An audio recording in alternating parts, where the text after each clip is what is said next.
supporting the offensive of tanks. The attacking aircraft of our division conducted intense combat work. Coordinating the actions of the units, I was at the command post. Our comrade Colonel May came to me, duty telephonist, on the wire Major Ishchenko. I went to the machine, reported the chief of intelligence of the compound. At the station, Obol accumulated several enemy echelons. On the platforms, artillery, ammunition and fuel tanks. In addition, dozens of cars are scattered all over the tracks of the railroad junction.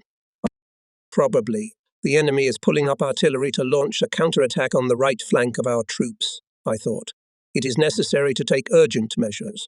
Having assessed the situation, immediately ordered the commander of the 826th Air Regiment, hero of the Soviet Union, Lieutenant Colonel Vigy Demtsov, Belotov by forces of one unit to strike an assault on the concentration of enemy military echelons. Captain Popov's squadron flew out on the mission. One of the wingmen was a young communist Vladimir Gulyayev. This sociable young man, tall with a pleasant face, fellow soldiers loved for his courage in battle. By the way, in the first days of the war, went to defend the motherland, and his father, Leonid Mikhailovich Gulyayev, a candidate of historical sciences, an old party member. Volodya's mother, Maria Alexeyevna, a communist, was also in the army. At the station Obol was a lot of anti-aircraft artillery, and the attack aircraft could not attack the target from the get-go. Then Popov ordered 4 crews led by Captain V. Sukachev to divert enemy fire on themselves, and himself with Gulyayev decided to break through to the station. The maneuver was successful. While the enemy anti-aircraft gunners fired on the 4 Ilov appeared from the west, the commander and his partner at low altitude approached the station from the eastern direction. The leader put the attack aircraft into a dive and dropped bombs.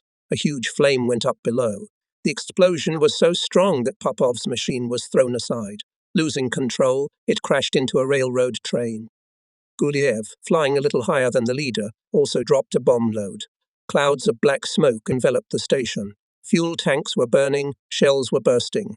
On the spare track stood a few more cars. Vladimir, ignoring the hurricane fire of anti-aircraft guns, directed his attack aircraft at them. From the dive he hit with rockets, then made several more runs, shooting from the cannons of fleeing Germans. To Popov. The squadron's raid was a success. All the tracks and buildings adjacent to the station were destroyed. The fire didn't subside for more than 2 days. The enemy's plan was thwarted. The counterattack failed. Soon we received an order to relocate 2 regiments of the division to the airfield of Bishenkovichi, which had just been liberated by our troops. Having landed first, I learned from the commander of the border guards that large groups of Germans were heading to this site from the surrounding forests. We had to urgently organize a circular defense. Having arranged airplanes around the perimeter of the airfield, we raised their tails for the convenience of firing. Pilots and air gunners prepared to fire. As soon as the Nazis approached the airfield's boundaries, there were powerful machine gun salvos. Having swept away from the site, the enemy rushed westward. To further demoralize the retreating fighters, I ordered 3 crews to take off and pursue them relentlessly. In the morning, we learned that scattered groups of Hitlerites were trying to unite and break through to their troops. I ordered the commander of the 683rd Air Regiment to preempt the enemy's plans. Stormtroopers caught up with the invaders and dropped a deadly load on them. Rapid actions of the 1st Tank Corps, which was supported by our division, developed successfully. However, the pursuit of the enemy was hampered by the fact that there were sections of roads destroyed by special vehicles. While they were restored, the fascists under the cover of night managed to break away from our troops. In some cases, the situation was complicated and unclear. That's why the front commander, Army General I. Bagramian, ordered to urgently obtain accurate information about the enemy, as well as about our mobile units operating in its operational depth. This task was entrusted to Captains Denisov and Andreev, Senior Lieutenant Dyakov and Junior Lieutenant Fyatistov. Going at an altitude of 30-40 meters, the pilots carefully examined the terrain. Clearly visible were roads and tracks of tanks, leading to the area of concentration of the main forces of the corps of General Butkov. Captain Denisov threw out a pennant with a coded note on the location of our troop. Having completed the task, the attack aircraft returned to their airfield. Data air reconnaissance I immediately reported to the front headquarters. Communication between the units operating in this area was restored. The same group of pilots successfully completed another task, determined the line of contact between our infantry and the enemy for 80 kilometers. Denisov and his comrades had to fly on attack, with a deviation from left to right. As soon as the airplanes approached the enemy positions, they were fired on by machine guns and cannons. Scouts, skillfully maneuvering, mapped the situation.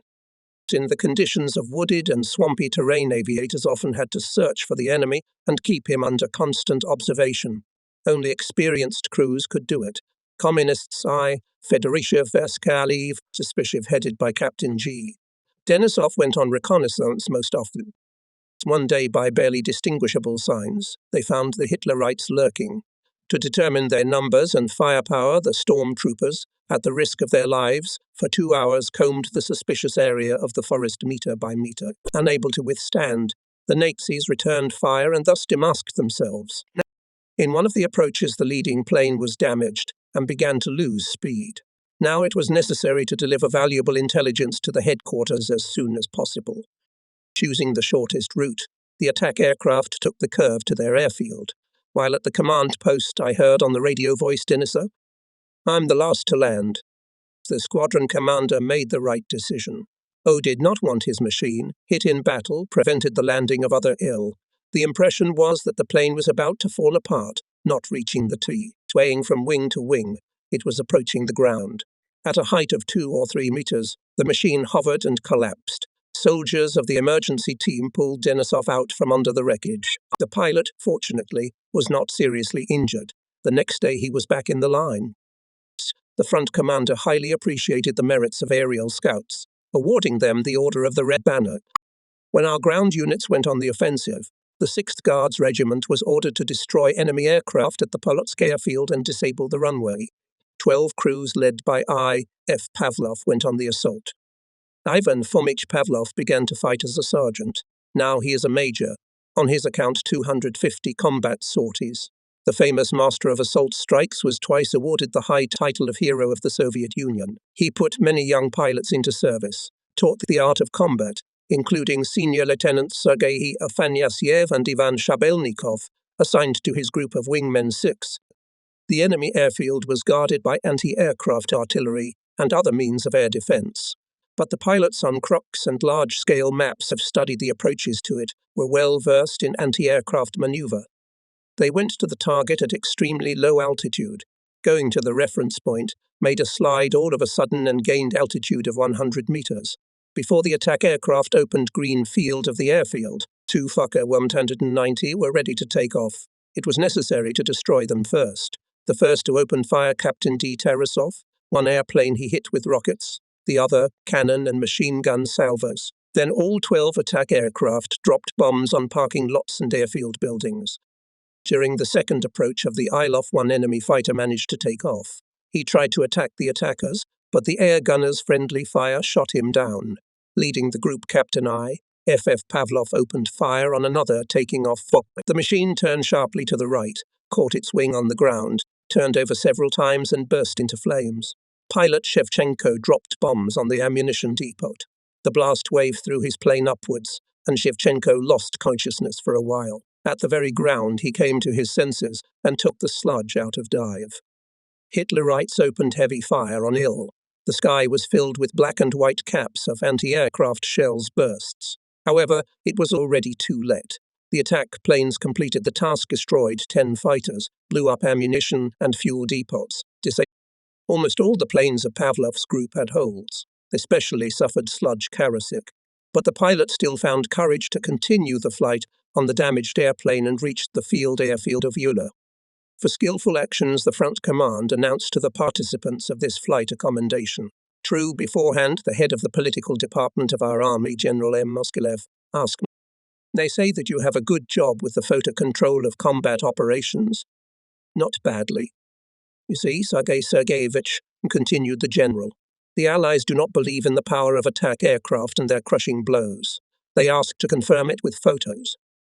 Please, I can give you as many pictures as you like. Then a representative of TASS will come to you. Let him choose what he needs." An hour later, an employee of the telegraph agency arrived. He took photographic documents confirming the excellent work of our attack pilots. Then TESS employees came to us many more times for such photos. In cooperation with the 1st Tank Corps, we continued to pursue the retreating enemy. To clarify the situation, I flew with a wing of attack aircraft for reconnaissance.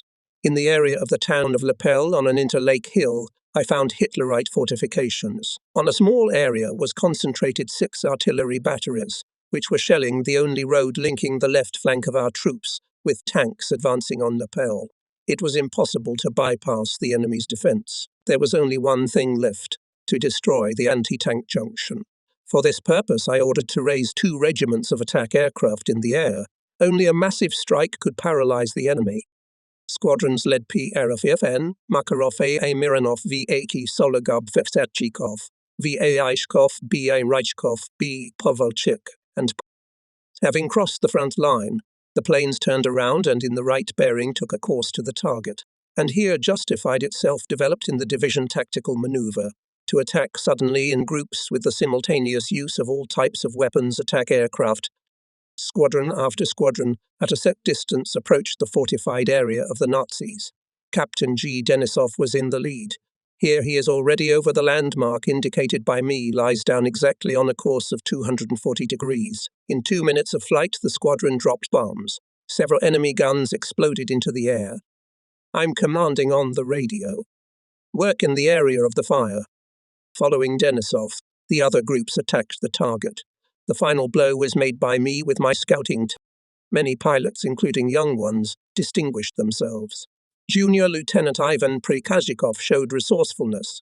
When leaving the attack, he saw on the edge of a birch grove, which was behind the artillery batteries, a pyramid of ammunition boxes. Having reported this to the commander, the pilot received the order.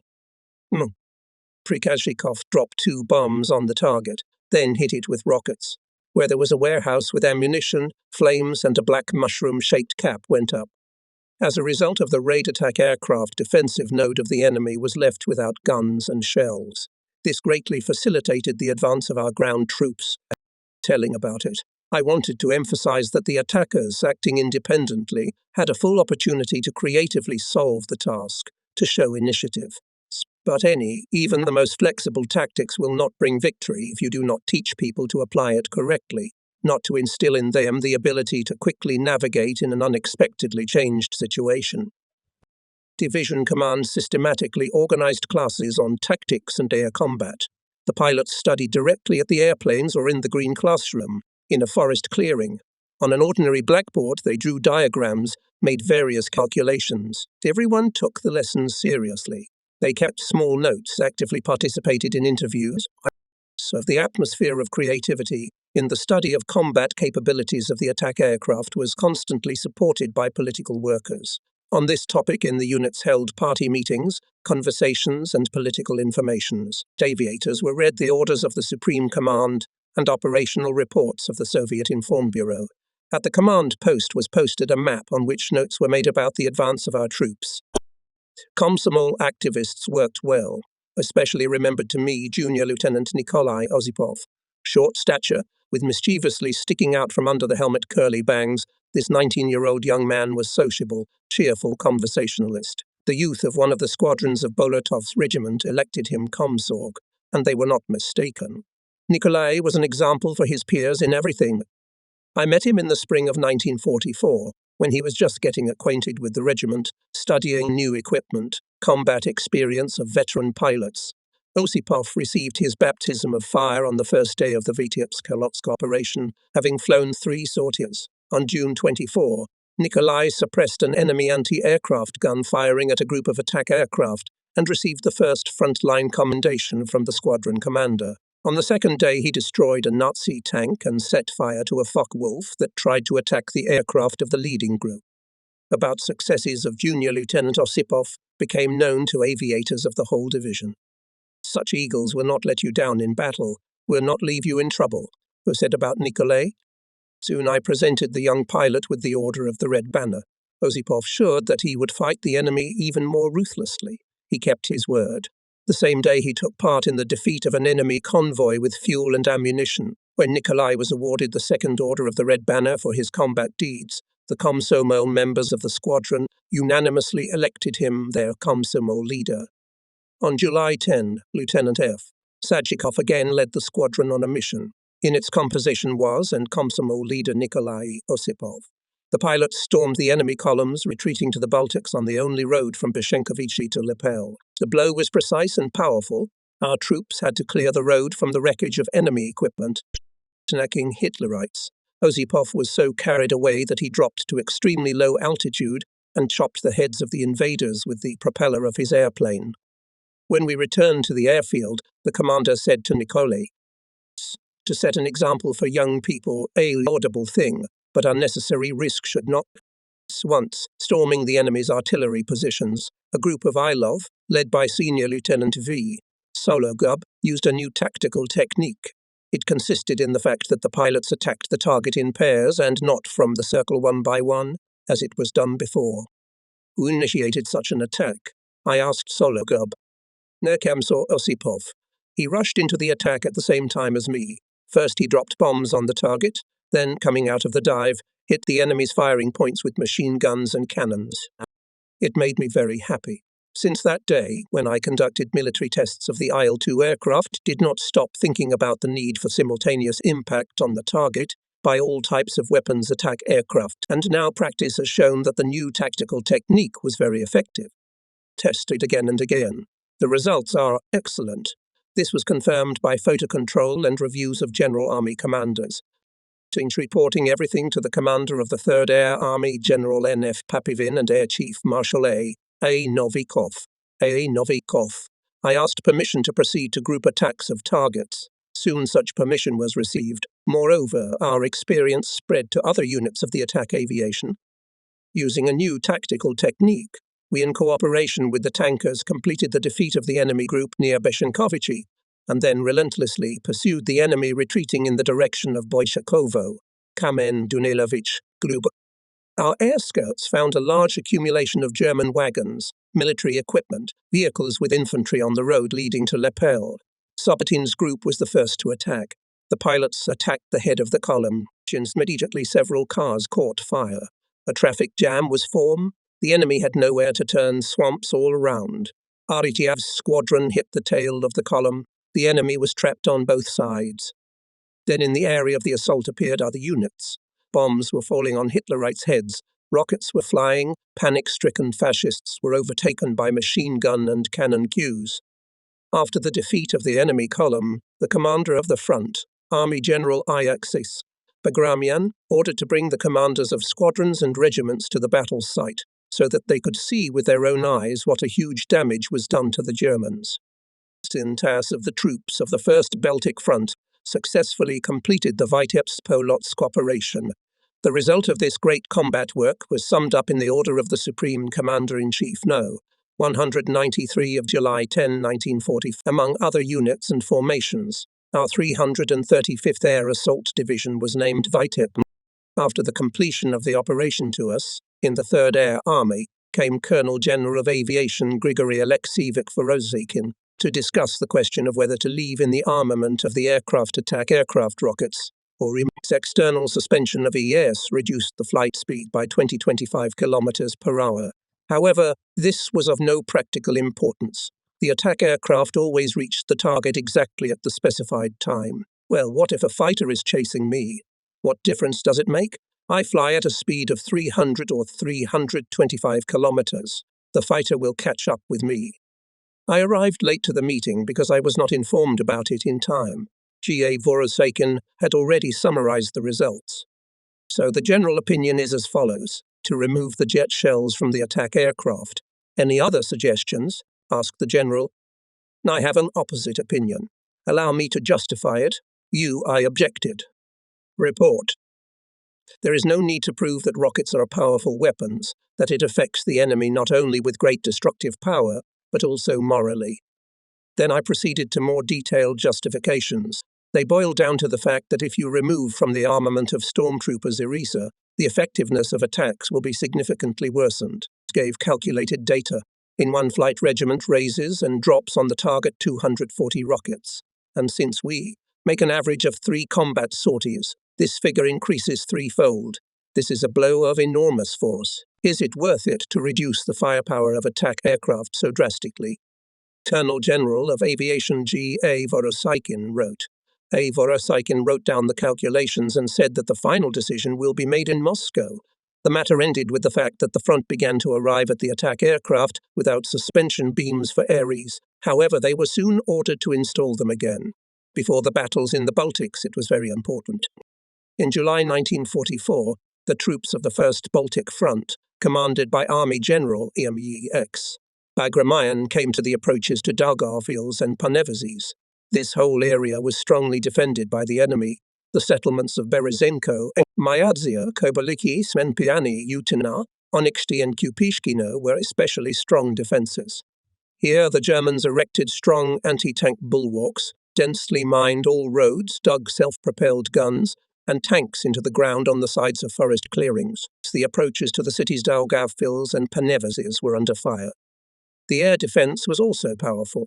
Railroad junctions, warehouses with ammunition and fuel were guarded by anti-aircraft artillery units.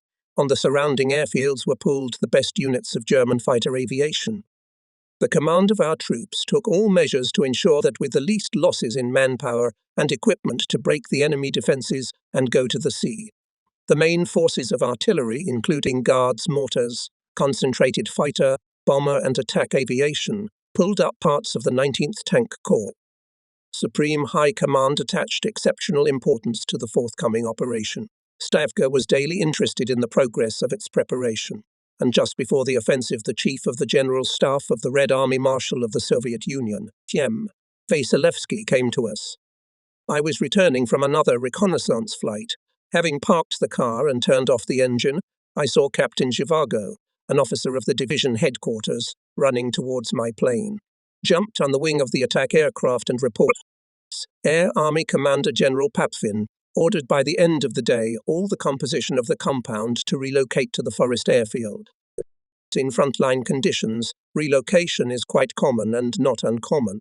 However, this time I did not know exactly the reason for the urgent transfer of regiments to another site. The division was moved closer to the front line in case of a possible breakthrough of enemy tanks and infantry.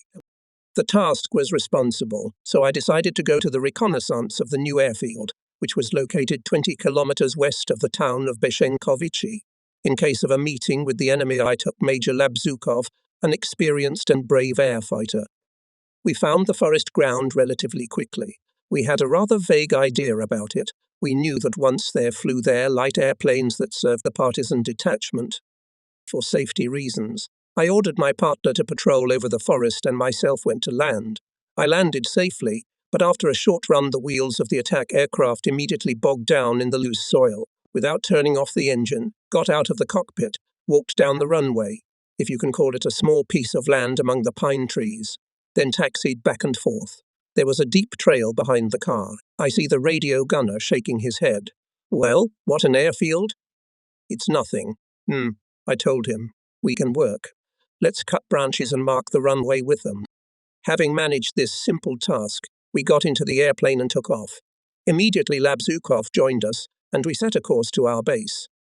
What a dust behind you rose, said the major, approaching my plane in the parking lot, higher than the pine tops. How will we take off with bombs? With bombs we cannot. The airplanes will get bogged down. I'll report to the commander. General Papivin listened to me carefully. The ground is bad, you say? Yes.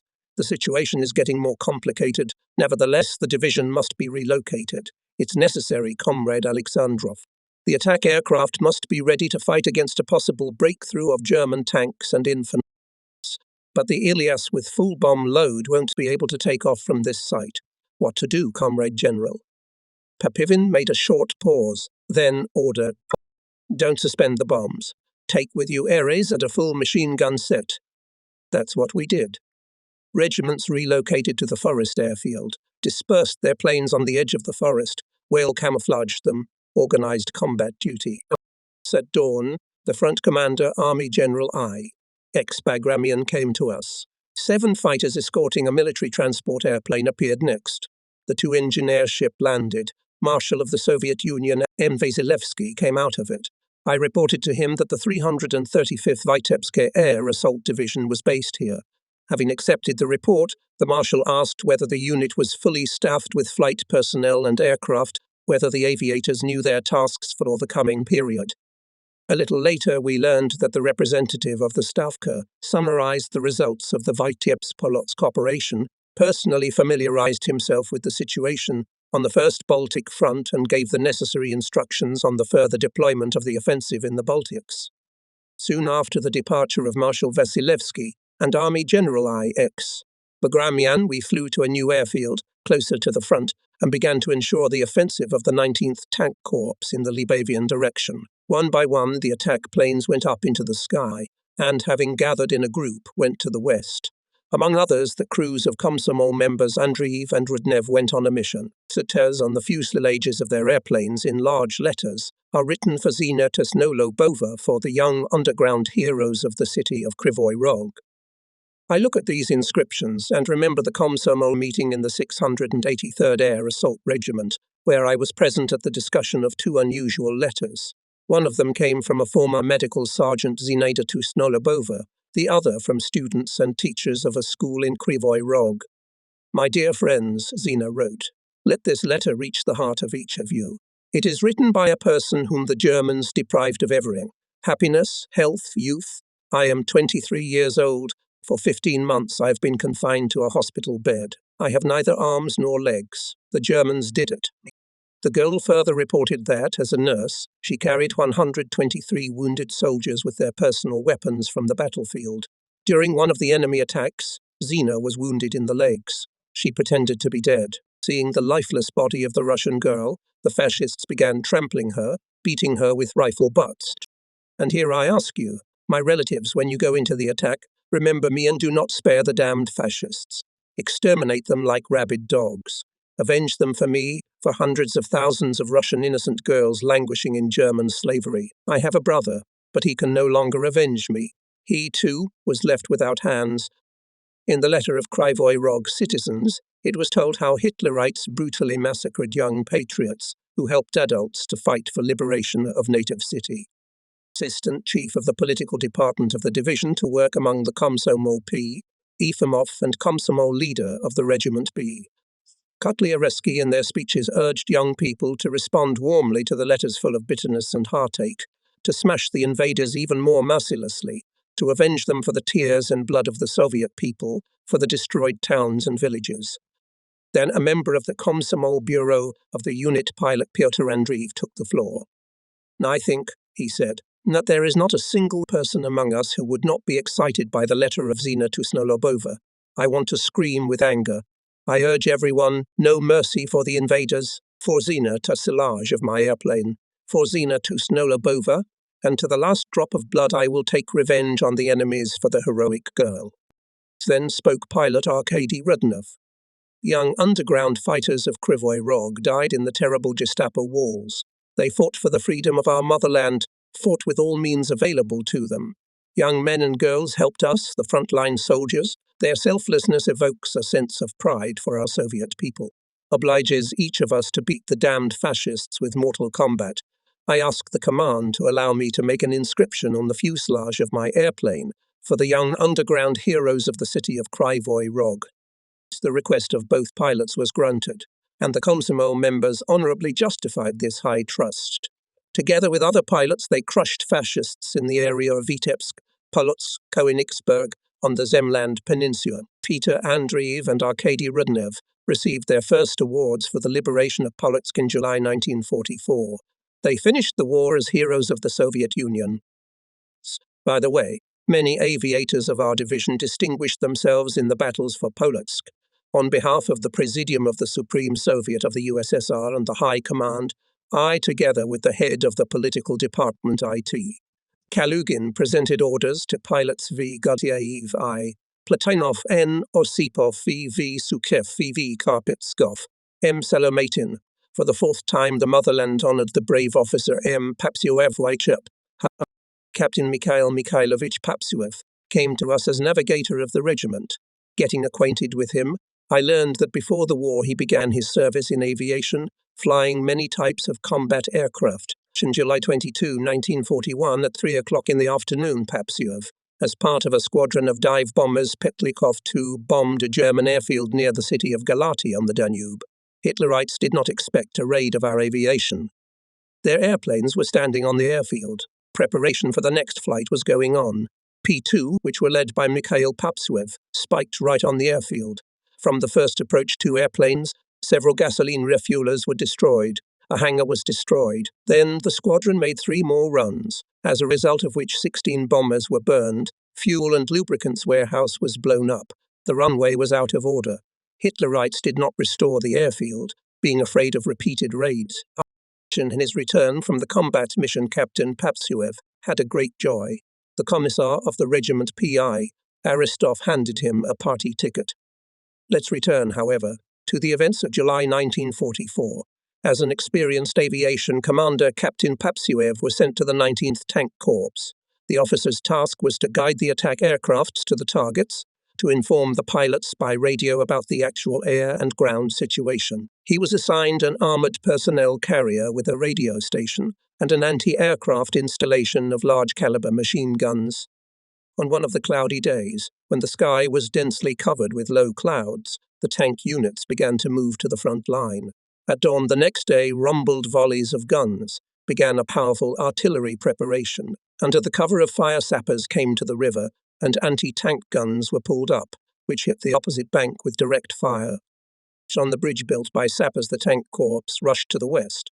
At this time, over the crossing appeared 7 of our attack aircraft, led by the deputy commander of the squadron's 683rd Air Regiment, Senior Lieutenant Boris Padalko. Knowing the situation well, Captain Papsuev redirected the planes, directing them to the second line of enemy defences, east of the village of Treshkiai. The attack planes, alternately entering the dive, dropped bombs, then shelled the enemy trenches from ERS, cannons and machine guns. The 19th Corps was advancing in 3 directions. In the centre went mechanized brigade, on the right and left of it, 2 tank brigades. Retreating, the Nazis clung to every settlement, every village. However, despite the stubborn opposition, our troops, with the support of aviation, led a successful offensive. Transitions were difficult, especially at night. For camouflage purposes, cars, tractors and tanks moved with lights out. Sometimes one of the crew members went out on the road, attached a newspaper on his back and walked forward. Orienting on this white spot, the driver drove the car, and so sometimes moved more than 12 kilometers. In the area of the town of Cedar, the column, in which was M. Papsuev, was stopped by artillery fire. Hitlerites were shooting from the farm and forest. Shells were tearing around, bullets were whistling. The commander of the brigade, who arrived in a Willys, ordered to comb the area. Groups of machine gunners entered the forest and engaged the enemy. To help their comrades, a group of attack aircraft, headed by the squadron commander of the 683rd Regiment, Kovalchik, urgently flew out. On Captain Papsuev's command, he turned the airplanes around and they struck the farm. Then appeared Katyusha. Having made a few volleys each, the guards' mortars quickly left. The fight did not subside. It was seen how the famous 30 Checkers went into the attack. From the control room of the commander of the Mech Brigade, I received a conditional waiting for help. I immediately ordered to raise in the air several groups of airplanes. They led to the target P, Luptovmov, Tikhonov, P, Andreev, and A, Polyakov. On the approach to the target, area attack aircraft came under heavy fire from anti-aircraft artillery. Since Il-2 were flying at low altitude, the Nazis fired not only from anti-aircraft guns, but even from machine guns, automatic rifles, carbines, and pistols. An enemy shell punctured the engine on the airplane of Lieutenant Dumbobrov. It was dangerous to continue the flight. And then Captain M. Papsuev told the pilot the direction of landing, gradually descending, turning to the right, then to the left. The lieutenant did not stop firing guns and machine guns. He landed the burning machine in the location of our troops. For selflessness in the performance of military duty, the crew commander Bobrov was awarded the Order of the Red Star. Having suppressed the enemy defense node, the tankers went forward again. Offensive of the Corps, its exit to the Baltic Sea allowed to cut off a large group of enemy troops near Riga. Hitlerites understood it, and with all forces and means counteracted the advance to the west of the Soviet tank and other units. In the area Prikul, Saldus, our troops met a strong artillery fire. All attempts to seize these settlements on the move were unsuccessful. The enemy's defense, prepared in advance, along the railroad from Prikul to Memel, proved to be quite strong. The ground troops again needed the help of attacking aircraft, However, thick cloud cover and frequent rain limited our activity. Then we decided to change tactics. We began to operate in small groups of 2-4 airplanes. We bombed mainly from a shore flight, flew free hunting. Such flights were allowed to well-trained crews who were fluent in airplane navigation in difficult meteorological conditions. Once the division headquarters was informed that it was necessary to destroy an enemy railroad train approaching Freak Station. On a combat mission, sent a group of attack aircraft led by Master Bombing Major Denisov. Unfavorable weather did not prevent the aviators to accurately reach the target and deliver a concentrated bombing strike on the echelon. The photo equipment installed on the airplanes captured the burning cars and other fires. Of course, single crews or small groups of attack aircraft, we could not make a significant impact on the enemy defences in the area pre-Q Scaldus, and to make a massive strike did not allow weather conditions. Soon fogs and rains chained the airplanes to the airfield. Taking advantage of this circumstance, Hitlerites undertook a counterattack. They put into battle self-propelled guns, tanks, mechanized infantry, and, without camouflage, moved to the positions of our ground. Give at least a few attack aircraft, we received a radiogram. But who to send if the cloud cover, as pilots say, is lower than a crutch? The crews of Captain A. Mironov, hero of the Soviet Union, were on combat duty. Mironov. I called the squadron commander to the CP, explained the situation. Comrade Captain, Nizzy to Mironov. There is no weather, we need to fly. Yes, Comrade Colonel. A few minutes later, the planes splashing puddles turned out to start. Having received permission to take off, they were hardly lifted off the ground and at the border of the airfield disappeared in a pale, cloudy shroud. Radio communication with the crews immediately stopped. Low flight altitude, sharply rugged terrain reduced the range of radio transmissions to the limit. Maybe I was in a hurry. What if the target would be covered by fog, and the ground troops will not be saved, and the pilots will be killed? Near the command post gathered pilots and technicians. Everyone was talking about only one thing, on what reserve airfield to land the airborne vehicles. But they could not think of anything suitable, all around the forests and swamps. Time dragged agonizingly slow, and Captain Mironov did not receive a single radiogram. Where were his crews? What about them? They had fuel left, according to the regiment navigator Major Petrov, for 20 to 25 minutes of flight. Finally, in the speaker at the command post, there was a crackle of interference, among which we barely distinguished the voice of Mironov. Immediately we told him that the airfield was about to be covered by fog and that it was necessary to land immediately. Attention, the captain warned his crews. All keep in bearing, do not break away. I'll lead everyone to land. I myself land last. Mironov literally transferred the airplanes from the sky to the ground. Barely touching the ground, they disappeared behind a dense milky curtain. No one saw how the squadron commander's car landed, only by the sharp engine exhausts coming from the fog. We determined that his attack aircraft was finishing its run. Everything quieted down. Pilots and air gunners who returned from a combat mission came to the control room. They were asked dozens of questions. What was the weather on the route? How they acted in the target area? What resistance the enemy offered? Whether it was difficult to make a landing? When the excitement subsided, Captain Mironov reported. On the approach to the target, the cloud cover began to thin. The Germans did not expect a raid, so no air defense was not organized. We hit them from low altitude, for sure. There were no misses. On the way back, they passed over our position. The soldiers were throwing their hats up in joy and waving their hands in greeting. In general, the mission was accomplished. I congratulated the pilots and ordered the regiment commander to give Mironov and his subordinates photos depicting the results of their combat operations. To each picture were glued photo cards of the participants of this difficult sortie. Using the pause caused by inclement weather, technicians, mechanics, and other specialists put in order airplanes, engines, weapons, radio, and electrical equipment. Our technical staff was experienced. Often the planes returned with damaged steering, riddled planes and fuselages, punctured gas tanks. Sometimes it seemed that the airplane could not be restored, but toilers, friends, and helpers of pilots showed initiative, ingenuity, worked day and night, and still put the fighting machines into service. In the 6th Moscow Guards Regiment, there were many fellow countrymen from Yaroslavl, including pilot Anatoly Smirnov and technician Lieutenant Nikolay Voroboyev. One say, Smirnov brought his machine from a mission in such a state that it took about a week to restore it, according to the repairman. What was the surprise when NAJLE Dave Vorobyov reported after 2 days? The airplane is ready for flight. How did you do it? Engineer Morozov asked him. The commander asked me very much. Well, the guys from the squadron helped me to replace the rudder, aileron linkage, emergency landing gear release cables, fix the holes in the airframe. Guides had to be repaired not only on airfields or in field aircraft repair shops. Damaged attack aircraft sometimes landed on the neutral strip between our front line and the enemy trenches.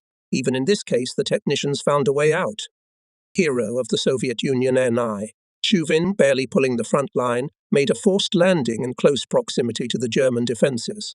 To prevent the machine from falling into enemy hands, it had to be evacuated. A special team headed by Technician Lieutenant Mikhail Stoyukin was sent to perform this task.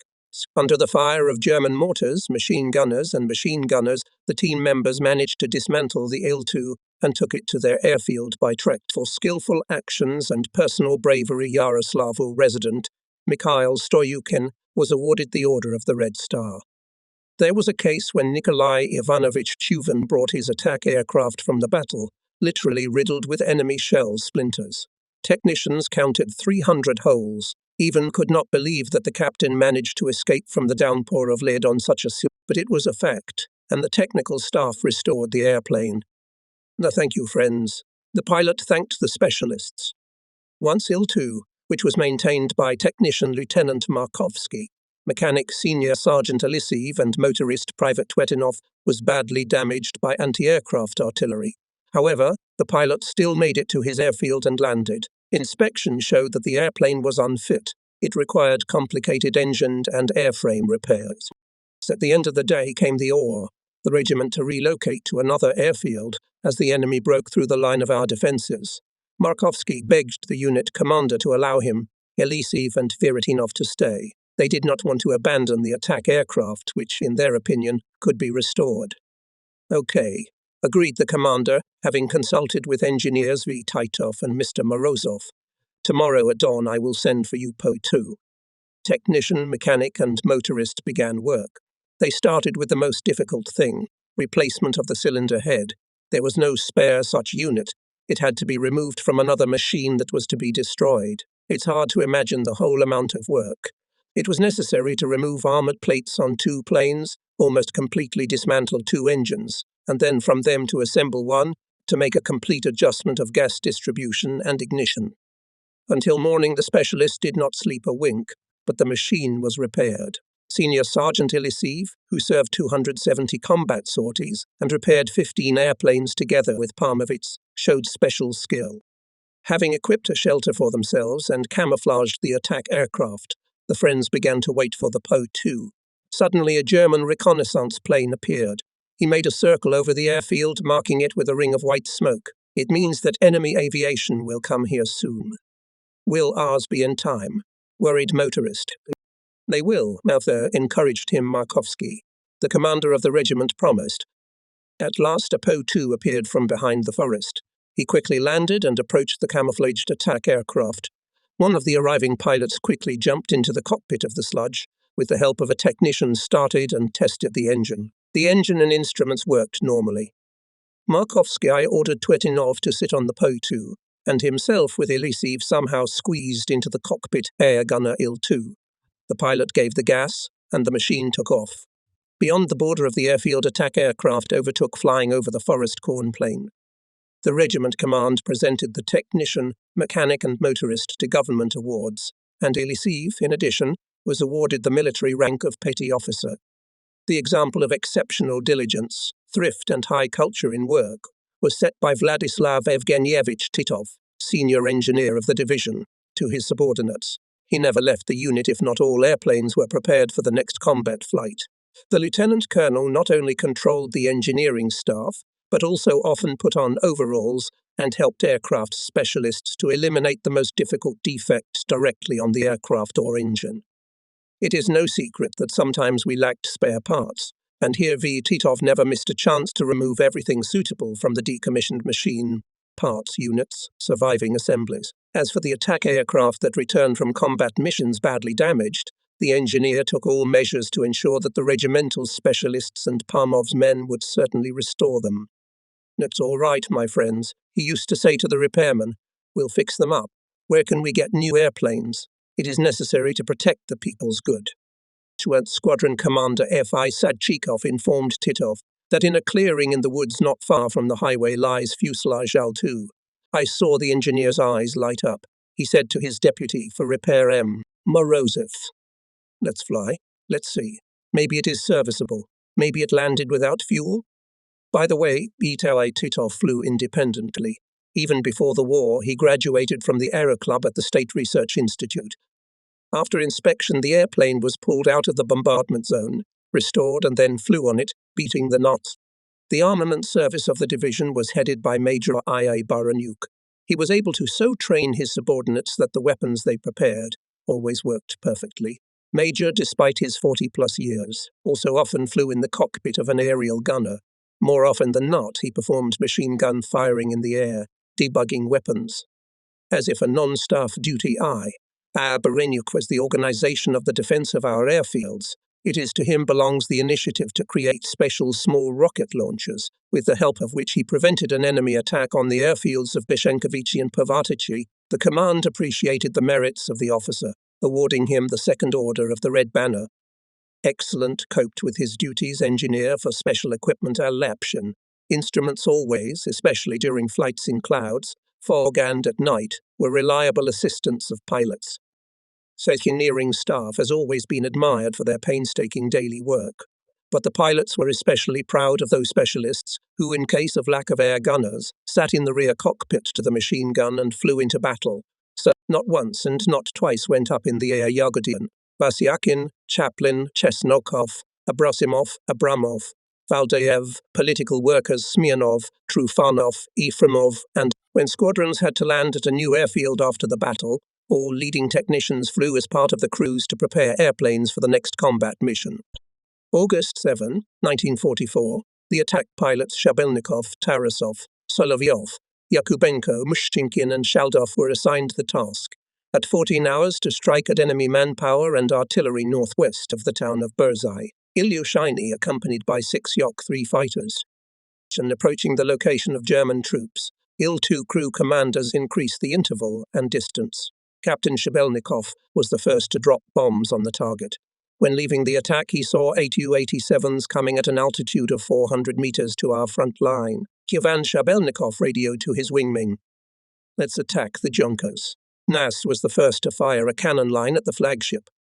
The bomb carrier smoked and crashed into the ground. At the turn in the sight of air gunner Severtsev hit another Junkers, and he did not let him go. Thus, in the first minutes of the air battle, the crew of the leader of our attack aircraft destroyed 2 enemy aircraft. This encouraged Shabelnikov's comrades in arms. Following the example of the commander, pilot D.D., Tarasov also attacked one of the German bombers. He pressed the trigger, but for some reason the weapon did not. "It turns out, Tarasov told after returning to the airfield. "Having stormed off, I put the guns and machine guns on the safety. What an oversight, however, the enemy did not leave. The pilot V. Solovyev, who followed to my left, set the fascist on fire with 2 bursts of cannons. My comrade corrected my mistake. In the midst of the battle suddenly appeared German fighter cover Focke-Wulfs. One of them rushed at Solovyov's plane. Neftfoker warned Tarasov his friend. As we see, he replied. The radio gunner from Solovyov's crew apparently hesitated, and the enemy fighter managed to fire several bursts at the attack aircraft. As a result, the gunner Karlamov was seriously wounded. 6 Yaks, led by Captain Donsov, simultaneously fought with Junkers and Focke-Wulfs. Noticing the Nazi fighter just attacked Solovyov, Captain Donsov radioed his deputy, Senior Lieutenant Schleich. "Lead the battle. I am pursuing the Focke." The duel lasted a short time. Donsov chose the most advantageous position and from a distance of 50-60 meters opened fire on the Nazi. The German fighter awkwardly tilted to the right wing, then, tumbling, fell into the swamp. At the same time, Senior Lieutenant Yakubenko directed his attack aircraft at another Junkers and took aim at the bomb hatch. A short burst from the guns, and the bomber was blown to splinters. The attacks of our pilots were so rapid and successful that the U-87s could not withstand the onslaught, mixed and began to leave the battle zone haphazardly. Pursuing the enemy, Captain Duntsov shot down another machine. Having fallen into a forest thicket, it turned into a bonfire. Now it was left to disperse the Focke-Wulfs. Some Me-109s came to their aid, and again there was a hot battle during which our fighters Shlikov, Gusev, Balagurov and Romanov shot down one Messerschmitt each. The air battle was already ending when V. Solovyov reported to the commander of the group of attack aircraft. "Shooter in a serious condition. I'm going to the nearest airfield." In the line remained 5 EL. Cover fighters, having finished their work, went to the base. Ivan Shabelnikov also led his 5 home. Suddenly his plane began to smoke. The attack aircraft began to lose altitude and speed. "Oh, there's smoke in the cockpit. I can't see the ground very well," the captain said over the radio. His car was flying straight at the barn. Ivan, Tarasov said to him, "turn to the left." Shabelnikov flew next to the barn, but ahead appeared a bridge. "More to the left, more." The group commander passed this obstacle. Then at low speed landed the car on the fuselage and gave first aid to the wounded air gunner Sivitsev. Tarasov patrolled above them until Shabelnikov gave him a hand signal. "Everything is all right. Go to the airfield." The news of the successful combat flight of Captain Shabelnikov's group immediately flew around all regiments of the division. In the units and subdivisions there were held talks. There were issued combat leaflets and bulletins, where it was told about courageous pilots and air gunners who shot down 9 enemy planes, destroyed several fire points and dozens of Hitler's soldiers and officers. Many crews of the 355th Air Division, including young pilots, distinguished themselves in air battles over the city of Burzai and during the breakthrough of the defense in the section Prekure. It seems that not so long ago Lieutenant Alexander Volkov was considered to be average, not particularly distinguished among his comrades in arms. And here I see on the stand near the control room sheet lightning, young pilots. Take an example from Lieutenant Volkov. Learn from him to perform anti-reverse maneuver. Mew, said the text. Sasha Volkov is a citizen of Gorky. Working as a turner at the Krasno-Sormovo plant, he graduated from the Baranov Aero Club in 1940. Having independently risen into the sky of his native city, the young man did not think himself out of aviation. "I'll study to be a military pilot," he decided, and his dream came true. Alexander graduated from the School of Military Pilots and was soon sent to the front to the Pasha Division. Lieutenant Volkov acquired combat training under the guidance of the Masters of Assault Strikes Major P. Arafiev, Captain A. Mironov, Senior Lieutenants. Mironov, Senior Lieutenants B. Vasenin, G. Krasavin, V. Striganov. "I got into a family of real eagles," wrote Alexander to his factory friends after the first combat flight. In the 5 attack aircraft squadron commander Arafiev, who was at that time still a captain, took 2 young comrades in arms and Volkov and Junior Lieutenant Beleznov. The planes crossed the front line and took a course to the crossroads of highways near Panevizes. There, at the junction of 2 highways, a traffic jam was formed. Hitler's tanks and cars stretched for 2 kilometers. Under the cover of senior comrades Beleznov and Volkov went into the attack. With the first approach they dropped bombs on the tanks. Then the rest of the attack aircraft fired at the enemy column of ERS. A sudden attack Ilov caused panic in the ranks of the enemy. Tanks and vehicles began to sprawl away from the road. Alexander Volkov saw how 2 tigers, camouflaged in a birch forest, began to fire at the planes. The lieutenant took them in his sights and fired rockets at them. Both tanks caught fire. On the way out of the dive, Volkov made a left turn, and his machine turned to the Baltic Sea. Before the eyes of the pilot opened vast expanse, cut by brown waves. Somewhere under them lay on the bottom of a Soviet submarine, which was sunk by the Nazis. On that submarine fought Alexander Volkov's brother, petty officer of the 2nd article, the secretary of the Komsomo organization of the crew Pavel Ignatievich Volkov. Arfiev's group made 2 more approaches to the target. Alexander Volkov also dropped the rest of the bombs and shelled the fleeing Hitlerites from cannons and machine guns. On the roads were burning enemy tanks and vehicles. "This is for your brother, bastards," angrily said the lieutenant. On the way back, the 5 attack aircraft were attacked by German fighters. The plane of Junior Lieutenant Beleznov suffered the most. The machine with damaged tail plumage was not obeying the rudders well, losing speed. Boleslov realized that it was impossible to reach the airfield and ordered the air gunner radiator to jump out with a parachute. The altitude was low, so the radio operator pulled the extraction ring while still in the cockpit. The airflow pulled the dome. The slings got tangled on the machine gun turret. The gunner found himself tied to the attack aircraft. For the life of a subordinate, the crew commander chose a suitable landing pad. With great difficulty landed. The air gunner told Boleslov how it all happened. "My fault, comrade junior lieutenant," he added at the end. "It was the first time I got into such an altercation." Soon a Potu arrived from the regiment, and Boleslov and his radio operator arrived safely at their airfield. And 2 or 3 days later, technicians restored the attack aircraft damaged in battle. Not so much time has passed since then, and these 2 young crew commanders have already entered the service, went to the mission more than once and proved to be brave airfighters. And today there is a lightning sheet dedicated to Lieutenant Volkov. "Youth is growing," said Major Erefiev, satisfied. "Young technicians are also drawn into the front rhythm of work. Said the division repair engineer M.I.R. Morozov. "There are no complaints about them in any regiment." Tense combat day was approaching evening. The last to land hero of the Soviet Union, Major N. Makarov.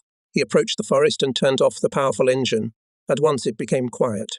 Only a few verbal orders of engineers and senior technicians were heard, mechanics and motorists, specialists of the Airfield Maintenance Battalion, and Palmer, calculatingly and businesslike, prepared aircraft for the next flight. "Well, for today it seems everything," said Erefiev, looking at the parking lot of combat vehicles. And suddenly from behind the forest heard the noise of engines. It gradually increased, approaching the airfield. "Isn't it the enemy?" An alarming thought flashed through my mind. In the twilight a command was heard, "On target. Take anti-aircraft calculations, just in case, prepared for battle." And the rumble of engines was growing, became clearer. Now the ear already caught the familiar singing of powerful engines, then clearly outlined silhouettes of attack planes. "Ours," joyfully exclaimed Engineer Morozov. Yes, it was ill. To us flew replenishment. The starting radio station contacted the leader. The first group was led by the famous attack aircraft twice hero of the Soviet Union, Captain F.N. Pavlov. The second hero of the Soviet Union, Captain I. Mironov. Only the most experienced air fighters could find the airfield without landmarks among the forest. With the landing of the last airplane, the night came. In the canteen placed in the dugout, the lamps made of artillery shell casings burned brightly. Girls from the bio quickly set the tables for pilots and air gunners who returned from the mission. The waitresses had studied the tastes and habits of aviators, knew what to serve for dinner. We and the head of the political department, Colonel I.T. Kaligin, listened attentively to the lively conversations of people, entered into conversation with them, answered their questions. However, we knew the veterans relatively well. We were aware of their war record. We wanted to see the new recruits who had just arrived at the airfield. "All of them were not bad at landing in twilight conditions," said Kaligin. "So they're smart. There they are, WZ. I saw the newcomers timidly entering the dining room. Comrade officers, please accept the young addition to our fighting family."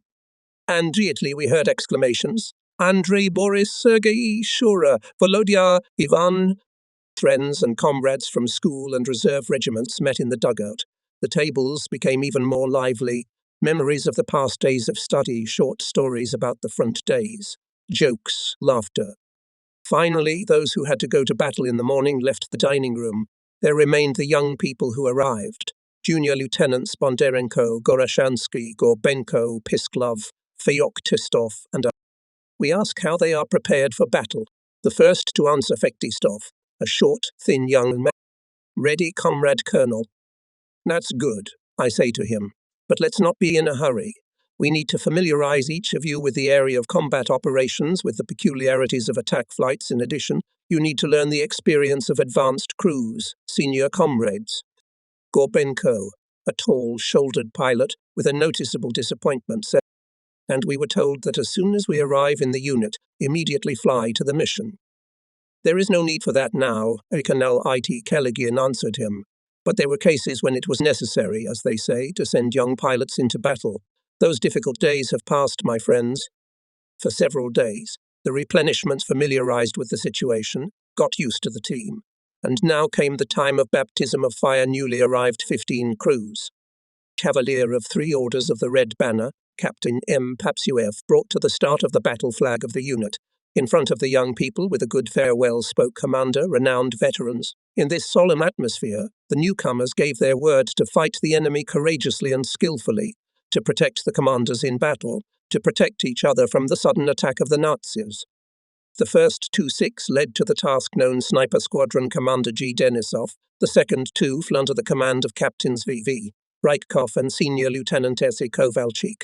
The front line stood out in relief. On the edge of the forest were visible enemy trenches, accumulation of vehicles and manpower. Nazi airplanes did not patrol over their troops. This was favorable for the actions of our attack aircraft. Even before the flight, we warned the presenters that they, to avoid losses, to minimize the number of approaches to the target. Young people accurately carried out the commands of their hosts.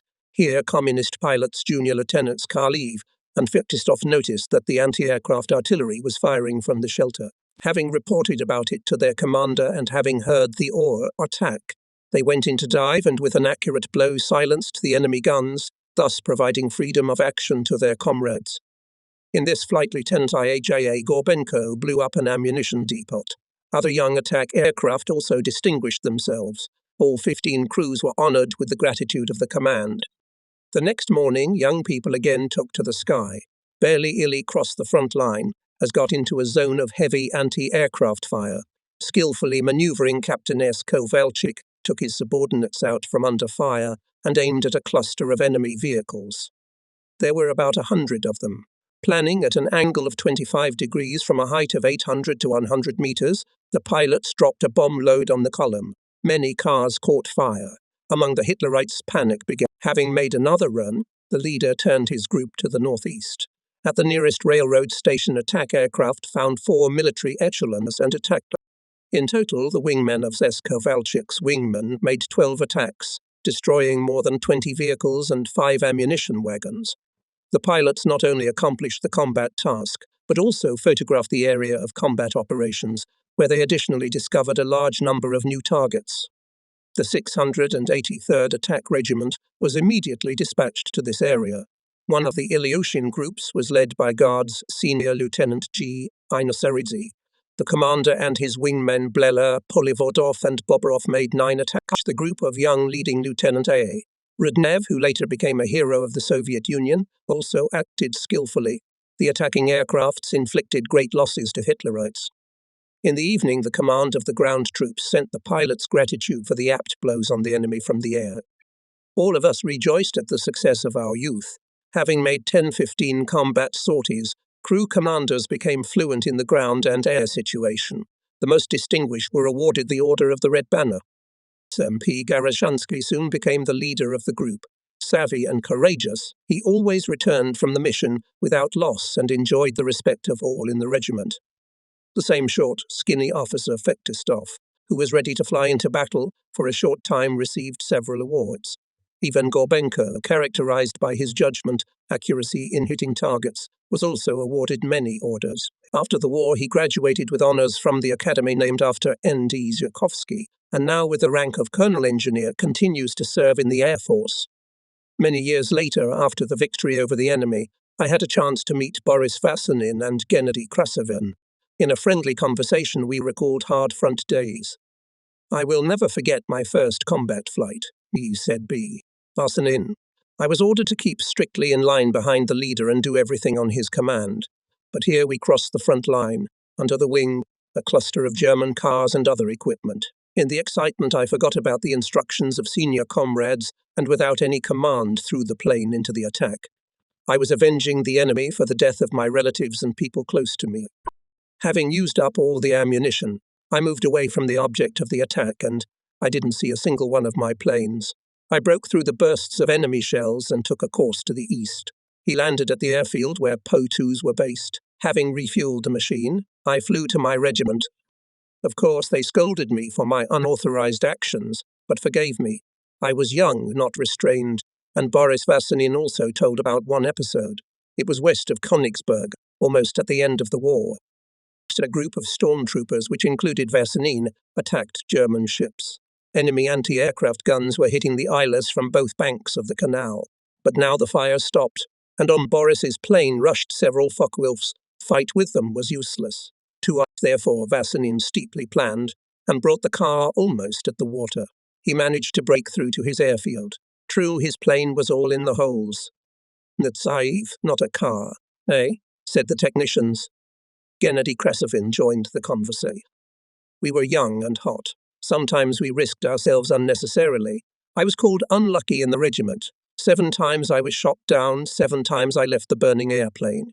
And if I had acted more coolly, more calculatingly, 4 of these cases might not have happened. Arifiev was right to reprimand me at that time.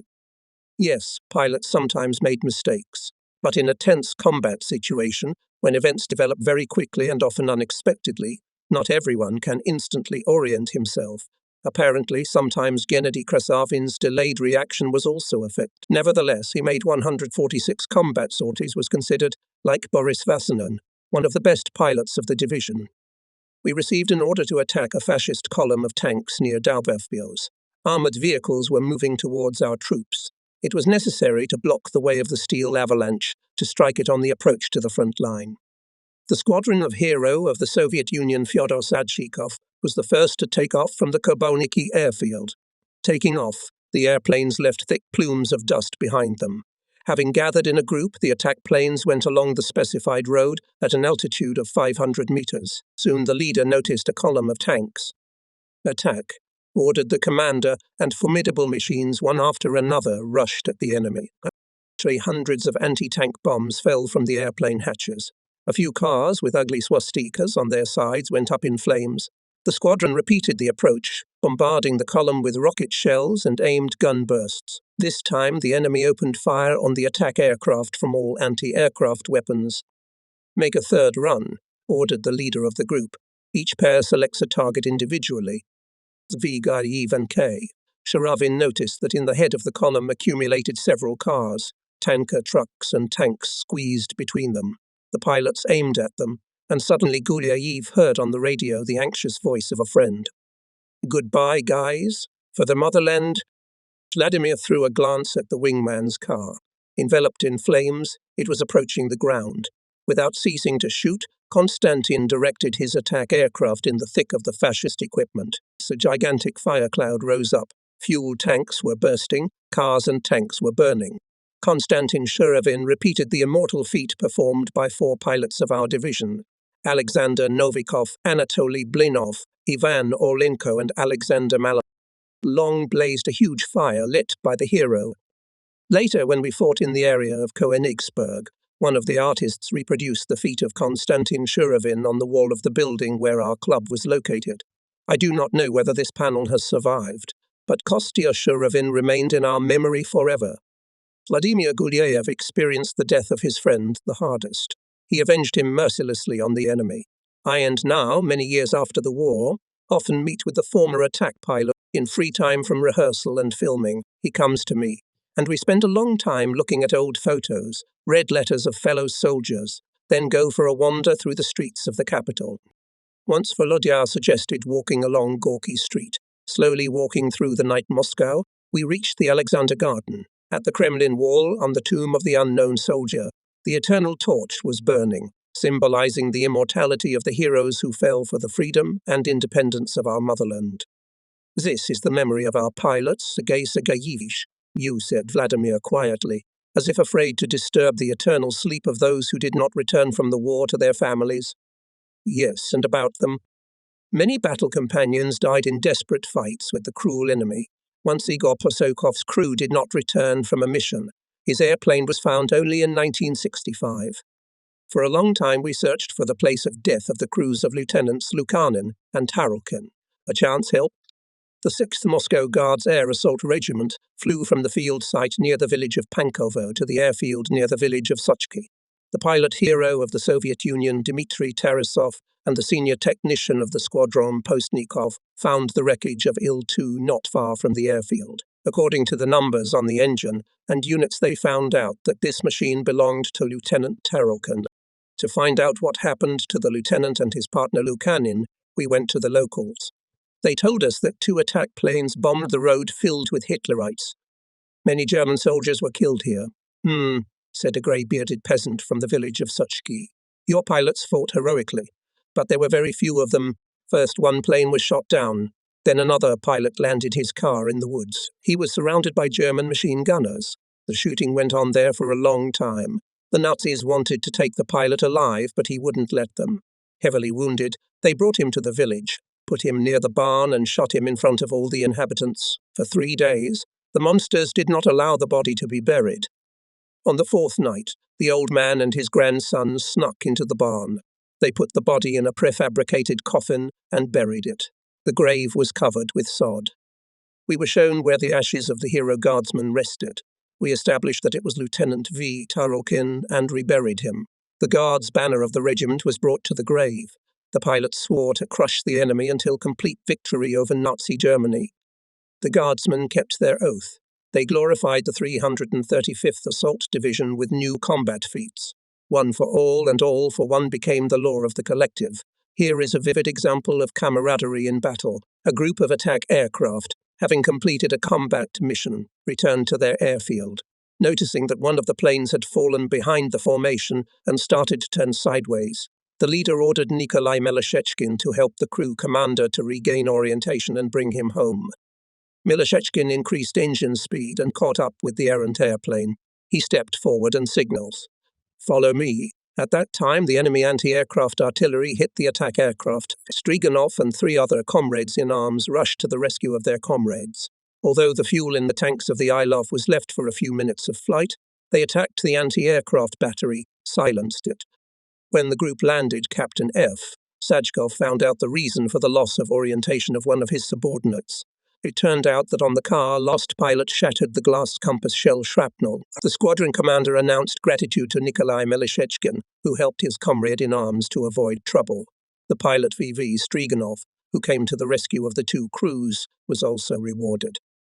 Ahead of the events, I want to say a few more words about Nikolai Milishechkin. He made 114 combat sorties and was presented to the title of Hero of the Soviet Union. But on the day of the 28th anniversary of the Great October Revolution, the pilot did not return from a combat mission. Later it turned out that Nikolai, having used up all the ammunition, met a group of German fighters. No matter how the pilot maneuvered, but his car was shot down, and he himself, burned and wounded, was taken prisoner. In January 1945, Milishechkin, together with a group of French patriots, escaped from Hitlerites. In Milashkikin's crew air gunner was Petty Officer Zaindovich. Once at the end of the battle, an anti-aircraft shell penetrated the cockpit and tore off his leg. The gunner found the courage to report to the command. "Everything's all right. I'm temporarily cutting off communication." With the cord from the helmet phone, he pulled his thigh so that he would not bleed out before landing. And the next day, a Po-2 airplane took Zidanovich to the hospital. Saying goodbye to us, he said, "No friends, fate separates us, but my heart and soul are with you." Unfortunately, I do not know where Zidanovich is now. Before the war, he served in the police in Moscow. One of the best snipers in the division was considered an air gunner, Ivan Alexandrov. He saved the life of the crew commander 3 times, destroyed 3 enemy fighters, for which he was awarded the Order of Glory. The last flight he made with the squadron commissar Vladimir Isham. They arrived to us on the same day. Ivan from the infantry, Vladimir from the Reserve Aviation Regiment, a Muscovite, and Alexandrov, a worker from Ivanovo, became friends. And the commander of the unit, hero of the Soviet Union, Vasily Gavrilovich Bolotov, enrolled them in the same crew. It should be said that V.G. Bolotov, his staff and his deputy in the political part, Lieutenant Colonel M.P.I. Duranin, constantly did a lot of work to foster friendship and camaraderie among the troops. In this, they saw one of the main reasons for the combat successes of fellow soldiers. Vasily Gavrilovich, as no one else, was able to notice the individual characteristics of aviators, to understand the common interests that brought soldiers together. According to this principle, he completed crews, squads, and squadrons. Telling me about Isham and Alexandrov, Bolotov recalled such a case. Once, as part of a squadron commanded by hero of the Soviet Union Major Makarov, flew on a mission, and the crew of Vladimir Isham in the target area of the attack aircraft were attacked by 32 German fighters. The preponderance was clearly on the side of the Nazis. Makarov's group of 8 planes was accompanied by only 4 of our Yak. The enemy imposed a heavy air battle. 3 ELAs in the first minutes were badly damaged and went to a forced landing. ISIM's attack aircraft also found themselves in a difficult situation. During one of the attacks, a German fighter managed to go ELA in the tail. Ivan Alexandrov was wounded, but he continued to fire, reflecting the attack of enemy fighters. One of the Fokkers behaved particularly insolent. At high speed, he began to approach. Left roll, Alexandrov prompted the pilot to bore a little more. Vladimir heard the air gunner's machine gun thudded, and a few seconds later, to the left of the attack aircraft swept through the enemy fighter, engulfed in flames. "No, thank you, friend. May I thank the gunner, the crew commander?" Alexandrov's wound was so serious that he had to be immediately sent to the hospital. Ivan returned to his home regiment in the midst of the battles for the liberation of the Soviet Baltic. "It didn't get better. Did you run away?" Bolotov asked him sternly. "Not quite so, Comrade Lieutenant Colonel," Alexandrov replied embarrassedly. "I was about to be discharged anyway. I was afraid that they would send me to another unit, so I decided." "You made the right decision. Well done." Vasily Gavrilovich praised him.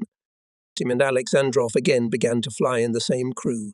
They were tasked to make an aerial reconnaissance and photograph the airfield occupied by the Nazis near Bergei.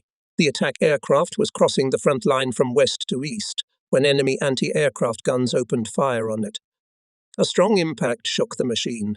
The pilot tried the controls, everything was in order. Then on the airplane intercom he tried to call the gunner, but Alexandrov was silent.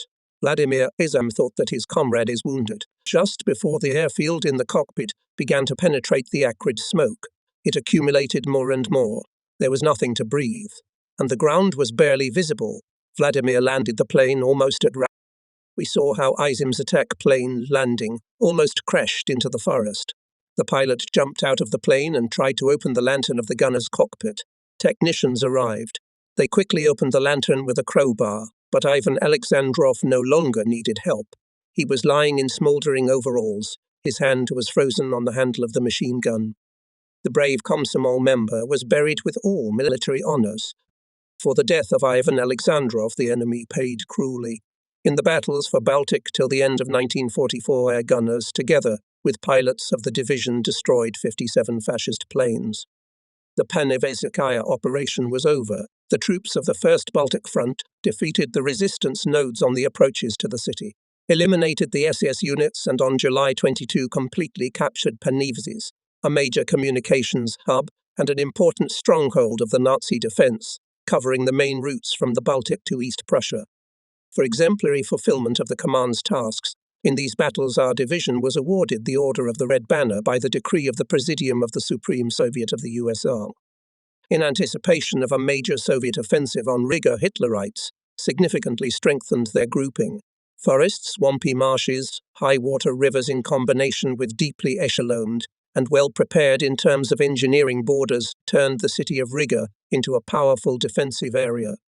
Considering the difficult conditions in which the offensive was to take place, and not wishing to suffer heavy losses, the Supreme Command decided to shift the main blow from the Riga direction to the Siauliai and Memel direction. 3 armoured armies, 1 tank army, several separate corps and divisions were transferred to the area of Siauliai. In a short period of time, the troops made a march of up to 240 kilometers. Regrouping of units and formations was done secretly. The enemy never figured out our plan. In their intelligence reports, the fascists continued to report that the Soviet troops remained in defense. Their delusion was to our advantage. Nations at war not only fight, not only perform feats. They also celebrate holidays. Day of the Air Fleet in August 1944, we met solemnly. Pilots, technicians, mechanics, other specialists of Moscow, Vitebsk and Polotsk regiments of our order-bearing division received a lot of letters, parcels, and girls presented flowers to the soldiers. I do not remember more dear to my heart bouquets. For more than 3 years of fighting, I seemed to see pilots without overalls for the first time. Orders and medals glistened on their uniforms. Sun and wind-scorched faces of aviators shone with joy. How they now were not like those stern and concentrated pilots whom I saw before combat sorties. In all units held meetings of personnel.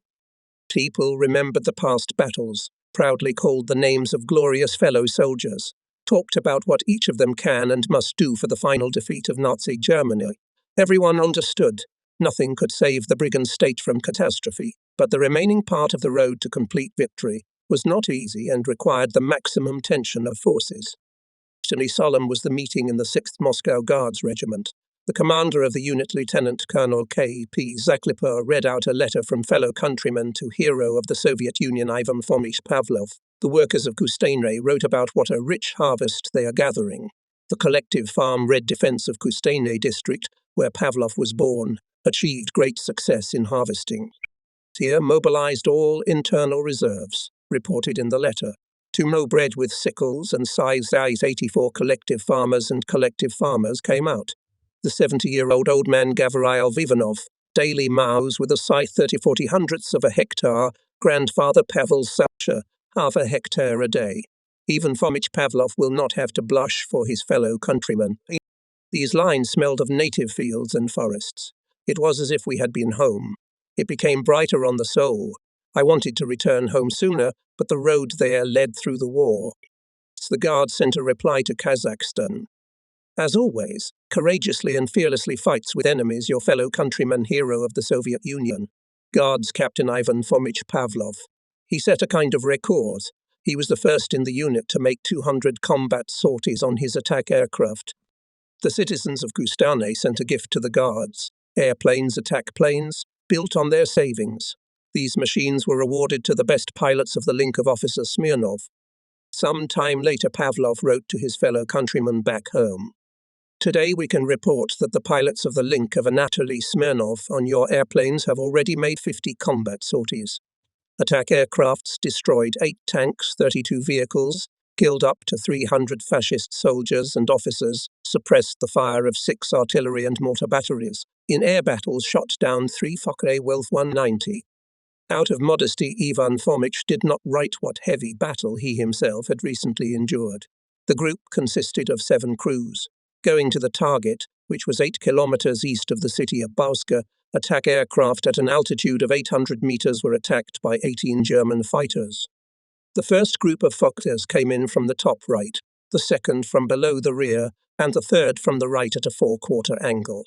Captain Pavlov instantly assessed the situation, chose the most advantageous maneuver. Our planes stood in a circle and spiraled down to the ground to prevent the Hitlerites from attacking from below to hit the most vulnerable place of Ilov. The tactical method was successful. The attack did not bring success to the enemy. Moreover, he missed one airplane, which was shot down by an air gunner of Pavlov's crew, Guard Senior Sergeant Mamirin. The second group of German fighters came in from below to seize space at low altitude and disrupt the tactical plan of the attackers. But the enemy was too late. Thanks to a vigorous maneuver, our planes dropped so low that the Focke-Wulfs should no longer attack from below, otherwise they would crash into the ground. Having abandoned their plan, the Nazis began to surface in 40-50 meters from the Ilyushinai. At atomic IFF, Pavlov set fire to one more Vulture, and Senior Lieutenant Shakov and his air gunner, Senior Sergeant Vanin, shot down each of them a Focke-Wulf 190. The tactics chosen by our pilots quite justified themselves. Descending, the attack aircraft were pulling the enemy deep into our territory. Each crew knew its task. Some reflected the attack of F-1009T from above, others from below. After the first unsuccessful attack, the enemy fighters regrouped and again rushed at Pavlov's group. But the enemy was met by dense fire from cannons, machine guns and rockets. 4-fold numerical superiority did not help the Nazis, despite the fact that the Il-2 was much heavier than the Focke-Wulf and did not have the same maneuverability. The decisive role in achieving this success played a high training of Soviet pilots, their sense of elbow in battle, firepower and good defense-winged tanks. Annoyed by unsuccessful attacks and the loss of 4 airplanes, the Nazis threw themselves at the attackers from different sides, and Ilyushin, defending, all pulled to their airfield. There was a lot of damage on the machines. However, no one from the Pavlov group not only did not die, but was not even wounded. Turning to the airfield, the commander of the regiment, Lieutenant Colonel Zakliper, who also went on a mission as part of the Brave 7, reported to me that the pilots and air gunners fought selflessly.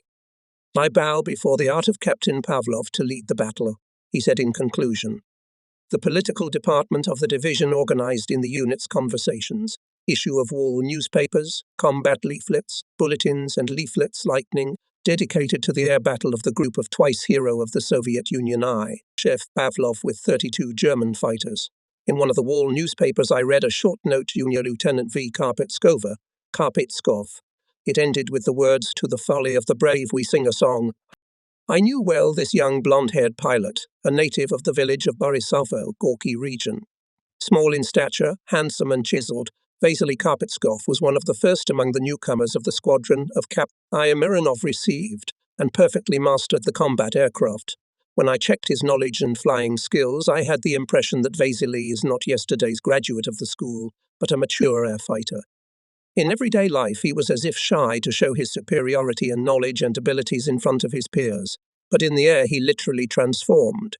Soon about the young attack pilot Vasily Karpetskova talked about the entire regiment. In the most difficult situation, the pilot was able to find batteries and airfields of the enemy to bomb and shoot accurately. Shmi's abilities, or rather the gift of an airfighter, especially came in handy for him when the division was operating in the Baltics. We continuously attacked the enemy, destroyed his tanks, shot artillery, mortar batteries and infantry. Karpetskov in these heavy battles showed himself a real hero. He was awarded the Order of the Red Banner, accepted as a member of the party. About such people they say that they are from a special material. As part of the group, which drove Captain Mironov, Vasily always distinguished himself.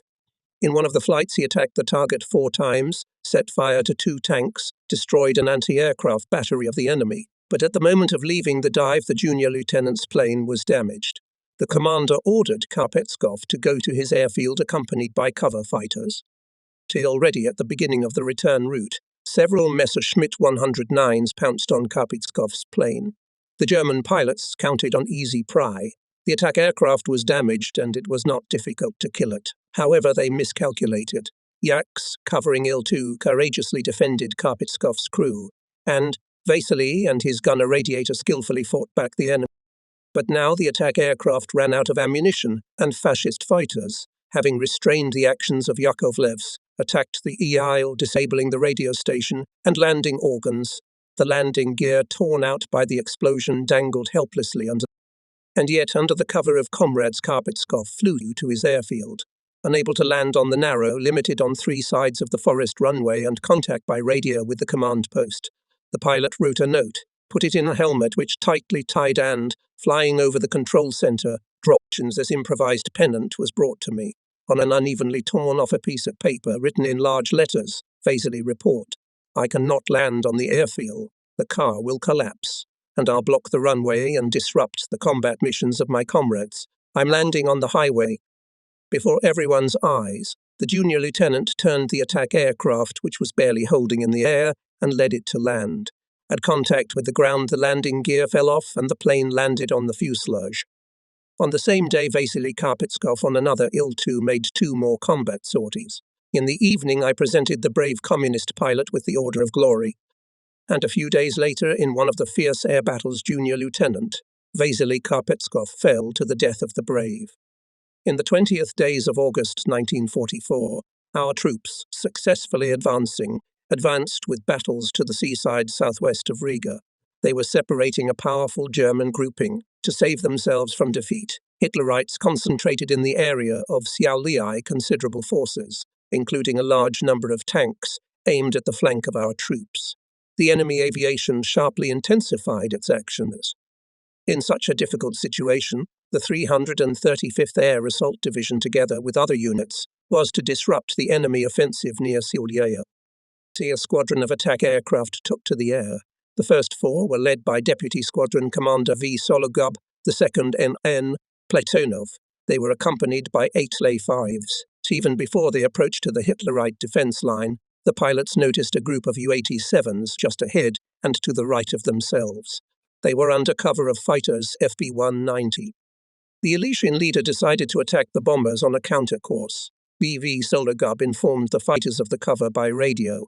Lavochkin had to cut off the Fokkers from the bombers. At the command of VWs, Sologub both 4 Il-2s turned to the enemy, lined up along the front and went to gain altitude. They were approaching very quickly. Some of our fighters had already engaged in an air battle with the enemy. When the attack aircraft came to the same altitude as the junkers, the distance between them was about 2,500 meters. 9 Ju-87s were in a tight formation. V. Sologub radioed that without his command the crews did not open fire. When the bombers were 500-800 meters away, fire. Each of our 8 crews simultaneously hit from 2 guns and 2 machine guns. The Germans began to get nervous. The formation of their planes broke. One bomber, flying in the middle, tilted and smoked. The remaining junkers, deprived of the support of their fighters, shot off indiscriminately.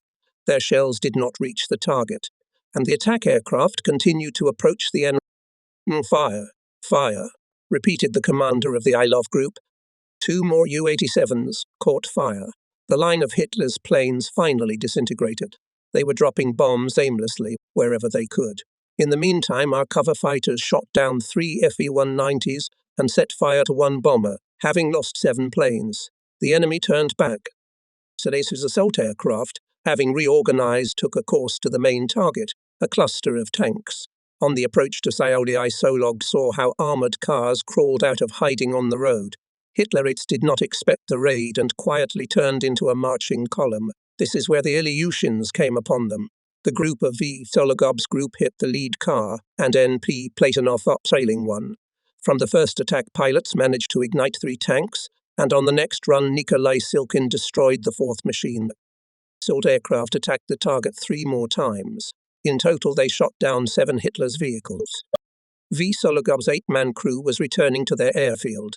Towards them flew a group of heroes of the Soviet Union N, Makarov and F. Sadchikova, who were to finish the enemy column. It was with 20-year-old squadron commander Fyodor Ilyich Sadchikov.